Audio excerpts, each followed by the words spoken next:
কি করো গিন্নি? রান্না বান্না কি হয়েছে? হ্যাঁ, হয়েই তো গেল প্রায়। তুমি হাত মুখ ধুয়ে ঘরে এসো, আমি খাবার নিয়ে আসছি। হ্যাঁ হ্যাঁ, দাও দাও। আকাশে যা মেঘ করেছে, তাতে মনে হচ্ছে এবার একটা বন্যা হয়েই যাবে। হ্যাঁ, সেই সকাল থেকেই তো আকাশে গুড়ুম গুড়ুম শব্দ হচ্ছে। তুমি যাও, আমি তাড়াতাড়ি আসছি। ঠিক আছে, আসো। দেখেছো, শুরু হয়ে গেছে বৃষ্টি। যাক, তাও ভালোই হয়েছে। জমির ফসলেও একটু পানি দরকার ছিল। হ্যাঁ, যা বৃষ্টি দেখছি তাতে তো মনে হয় না যে কম করে ছাড়বে। দেখে মনে হচ্ছে এবার বন্যাই হয়ে যাবে। কি যে বলো তুমি! এতদিন এই গ্রামে বড় হলাম, আজ পর্যন্ত বন্যা তো দূরের কথা, মাঠে দুদিন পানিও জমে থাকেনি। আচ্ছা তা যাক, এখন খেয়ে নাও তো তাড়াতাড়ি। এই বৃষ্টির মধ্যে তাড়াতাড়ি খেয়ে নিয়ে ঘুমাতে চলো। এই বৃষ্টির মধ্যে ঘুমাতে খুব ভালো লাগে। হ্যাঁ, ঠিকই বলেছো, বৃষ্টির জন্য ঘুম ভালো হয়। হ্যাঁ, তোমার তো আবার সকালবেলা মাঠেও তো যেতে হবে। হ্যাঁ, আর শোনো, কাল সকালে কিন্তু মাঠে গিয়ে ভাতগুলো দিয়ে আসবে, কেমন? আচ্ছা ঠিক আছে, যাবো। কিরে গোপাল, তোর কাজ কামের কি অবস্থা? মাঠে এবার ভালো ফসল ফলিয়েছিস, তাই না? হ্যাঁ, তা তো ফলিয়েছি। এবার মনে হচ্ছে এই বৃষ্টিটা অনেক কাজ করেছে, নাকি বলিস রে কানাই? হ্যাঁ রে, ঠিকই বলেছিস। আমার জমির ফসলগুলো এবার ভালোই হয়েছে। এবার শুধু ঘরে তুলতে পারলেই হয়। হ্যাঁ রে, ভালোই ভালোই সবার ফসলগুলো উঠলেই সব চাষি মনে শান্তি পাবে। আর নিতাইকে দেখছি, ও সারাদিন মাঠে কাজ করে, ওর ফসল তো আরো ভালো হয়েছে। হ্যাঁ রে, তা তো হবেই। ও যে সারাদিন মাঠে কাজ করে, তাতে করে ওর ফসলটা একটু বেশি ভালো হবে। হ্যাঁ কানাই, ওদিকে একটু তাকা। মাঠের মধ্যে দেখ না, নীল রঙের কি একটা মাছের মতো দেখা যাচ্ছে না? কই কই, কোথায় দেখি? ওই দেখ, মাঠের মধ্যে, ওই আলটার পাশে। আরে হ্যাঁ, তাই তো দেখছি, কিন্তু এত বড় মাছ আবার হয় নাকি রে? কিন্তু আমার কাছে তো ওটা মাছ বলে মনে হচ্ছে না। কেন, ওটা তো দেখে মাছই মনে হচ্ছে, বিশাল বড় মাছ। না রে কানাই, আমি অনেক শুনেছি মাছের মতো দেখতে অনেক জানোয়ার আছে পানিতে, যেগুলো কিনা মানুষকে খেয়ে ফেলে। তাহলে আর এখানে দাঁড়িয়ে দাঁড়িয়ে কি দেখছিস? তাড়াতাড়ি পালা! চল চল, দৌড় দে!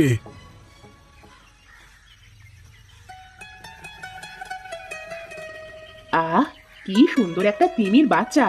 কিন্তু এই তিমির বাচ্চাটা মাঠের মধ্যে কিভাবে এলো? ও হ্যাঁ, এবার বুঝেছি। কাল হয়তো ওই রাত্রে বৃষ্টির মধ্যে খেলতে খেলতে চলে এসেছে। কিন্তু এই গ্রামের লোকজন তো সবাই এই তিমির বাচ্চাকে চিনতে পারবে না, কি না কি মনে করে একে মেরে ফেলবে। কিন্তু আমার একে বাঁচাতে হবে যে করেই হোক। কিন্তু কি করা যায়? এই তো বুদ্ধি পেয়েছি। বাড়ির পাশের পুকুরটাতে এটাকে ছেড়ে দিয়ে আসি।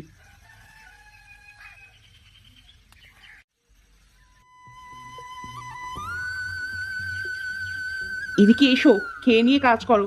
তারপর এসো, বাড়িতে আমার অনেক কাজ আছে।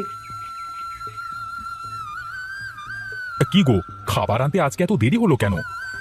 সে অনেক বড় কথা, বাড়িতে গিয়ে বলবো। এখন খেয়ে নাও তো। অনেক বড় কথা? তা কি কথা বলো দেখি। না, আমার কাজ শেষ হয়ে গেছে, পরে বলতে হবে না, এখনই বলো। আচ্ছা ঠিক আছে, শোনো তাহলে। আমি তোমার ভাত আনার সময় মাঠের মধ্যে একটা তিমির বাচ্চাকে দেখলাম। সেটা দেখে ভাবলাম যদি মানুষে মেরে ফেলে, তার চেয়ে বরং এটাকে আমাদের পুকুরে রেখে পুষি। এজন্যই একটু দেরি হলো। তুমি কি বলো? ও, তাহলে এই ব্যাপার। তাহলে এজন্য তুমি খাবার আনতে এত দেরি করেছো? আচ্ছা, সে কথা বাদ দাও, বাচ্চাটা এখন কোথায়? তিমির বাচ্চা আমাদের পুকুরে রেখে দিয়ে এসেছি। কি বলো তুমি? আমাদের পুকুরে? ওখানে তো অনেক লোক আসে গোসল করতে। আচ্ছা বাদ দাও তো, যা হবে পরে দেখা যাবে। আমাদের পুকুর, আমাদের যা মন চায় তাই করব। আচ্ছা তুমি তাড়াতাড়ি খেয়ে নাও তো।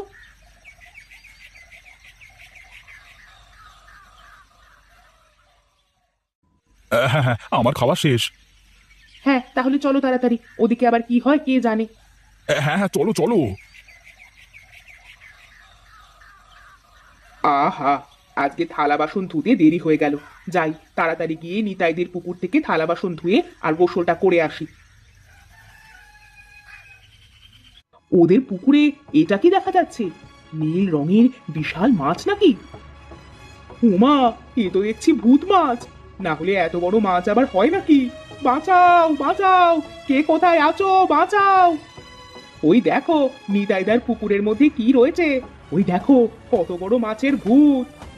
আরে কানাই, দেখেছিস দেখেছিস? তোকে বলেছিলাম না, এটা কোনো জানোয়ার না, এটা হলো ভূত। হ্যাঁ রে গোপাল, আমরা যে মাঠের মধ্যে মাছটাকে দেখলাম এ তো সেই মাছটাই। আর এটা এখানে আসলো কিভাবে? নিশ্চয়ই এটা ভূত, না হলে ভয়ঙ্কর কোনো জন্তু জানোয়ার।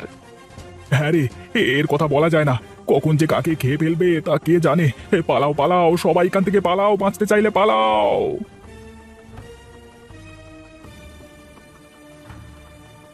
কি রে কানাই, এই দাঁড়া দাঁড়া, আর এভাবে দৌড়াচ্ছিস কেন তোরা? সে কথা বলিস না, তোদের পুকুরের মধ্যে গিয়ে দেখে যা, সে এক বিশাল বড় ভূত নাকি জন্তু জানোয়ার কে জানে কুজুরা। আগে থেকে বলছি যাস না কিন্তু তোদের পুকুরের পাড়ে। আরে তুই কি পাগল হলি নাকি? দিন দুপুর বেলায় ভূত কোত্থেকে আসবে? হ্যাঁ, আচ্ছা ঠিক আছে, চল গিয়ে দেখে আসি কি জিনিস।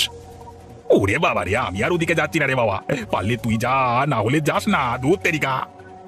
ও হ্যাঁ, এবার বুঝেছি, আরে ওটা কোনো ভূত বা জন্তু জানোয়ার না, ওটা হলো একটা সাগরের তিমির বাচ্চা।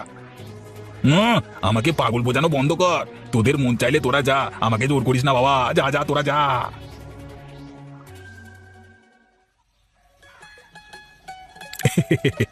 এই গ্রামের মানুষদের যে আর কি বলবো, এরা কোনোদিন না কিছু দেখেছে, না কিছু সহজে বিশ্বাস করে, যত সব অশিক্ষিতর পাল।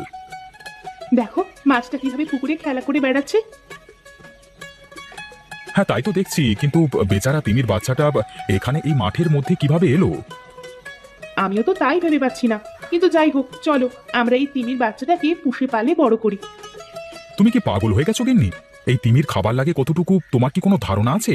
এই গ্রামের মানুষ একদিনে যতটুকু খাবার খায়, এই তিমির একদিনে অতটা খাবার লাগে। তবে এখন একটু ছোট আছে বলে এর তেমন একটা খাবার লাগে না। তাহলে এখন কি করব? একে যেভাবেই হোক আজকে রাতের মধ্যেই সাগরে ছেড়ে দিয়ে আসতে হবে, না হলে গ্রামের মানুষের যা ভাব দেখছি, ওরা না বুঝে কখন যে কি করে ফেলবে বলা যায় না।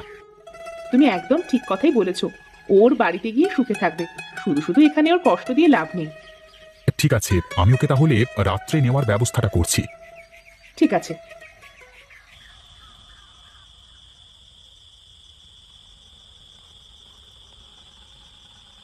মাছটাকে দিয়ে আসতে আমার খুব কষ্ট হচ্ছে। কি সুন্দর মাছটা, যদি একে সারা জীবন রাখতে পারতাম নিজের কাছে তাহলে কতই না ভালো হতো গো। তুমিও তো চিন্তা করো না গিন্নি, আমার বিশ্বাস তিমিটা যদি তোমার আর আমার উপকারের কথাটা মনে রাখে, তাহলে দেখবে ও মাঝে মাঝে এসে আমাদের সাথে দেখা করে যাবে। তোমরা দুজনে একটু এদিকে এগিয়ে আসো। কে কে কথা বললো? আরে এই তিমি মাছটা আবার এখানে এসেছে। তুমি কথা বলতে পারো তিমি মাছ? হ্যাঁ, আমি কথা বলতে পারি। আমি তোমাদের সব কথাই বুঝেছি, তবে তোমরা আমার জন্য মন খারাপ করো না। আমি প্রতি অমাবস্যার রাতে তোমাদের সাথে দেখা করতে এখানে আসবো। তোমরা আসবি তো? হ্যাঁ হ্যাঁ অবশ্যই আসবো, আমাকে তো তোমার ছাড়তেই মন যাচ্ছে না। আমি জানি তোমরা আমাকে খুব ভালোবেসে ফেলেছো। আর এই নাও, এই সোনার হাঁড়িটা নাও। কিন্তু এই হাঁড়িটা নিয়ে আমরা কি করব? এটা কোনো সাধারণ হাঁড়ি না। তোমরা এই হাঁড়ির সামনে যা চাইবে তাই দিয়ে দেবে। সোনা ও রূপার হীরা, খাবার, যা ইচ্ছা তাই চাইতে পারো। কিন্তু মনে রেখো, এই হাঁড়িতে দিনে একবারই চাইবে, তার বেশি না কিন্তু। আচ্ছা ঠিক আছে তিমি মাছ, তোমাকে অনেক ধন্যবাদ। সামনের অমাবস্যার রাতে আমরা আবার আসবো, তুমি এসো কিন্তু। আচ্ছা ঠিক আছে, আসবো। বিদায় তোমাদের।